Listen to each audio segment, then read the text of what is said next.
10 জানুয়ারি ভারত থেকে ফিরে ঢাকা বিমানবন্দর থেকে ট্রাকে করে রেসকোর্স ময়দানে যাওয়ার পথেই মুজিবুর রহমান তাজউদ্দিনের কানে কানে বললেন, তাজউদ্দিন, আমি কিন্তু প্রধানমন্ত্রী হব।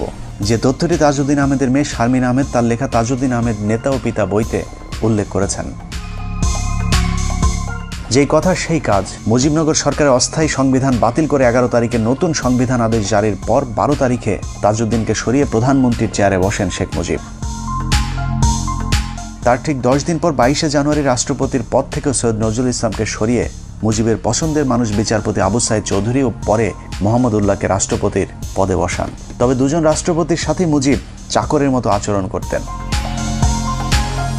সংবিধান, সাংবিধানিক আইন ও রাজনীতি বাংলাদেশ প্রসঙ্গ বইয়ের 47 নম্বর পৃষ্ঠায় বলা হয়েছে, 72 থেকে 75 শেখ মুজিব প্রধানমন্ত্রী থাকাকালীন দুজন রাষ্ট্রপতির একজনকেও তিনি পাত্তা দিতেন না।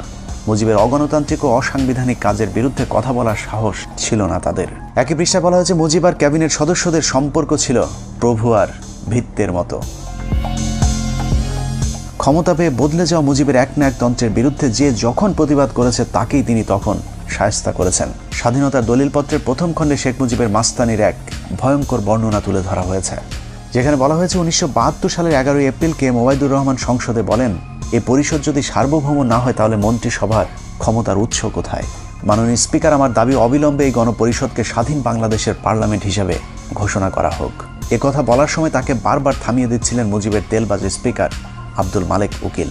স্পিকার কোনোভাবেই কে ওবায়দুরকে থামাতে না পারলে শেখ মুজিব স্পিকারকে বলেন, মেম্বারদের একটা বিষয়ে হুঁশিয়ার করতে চাই।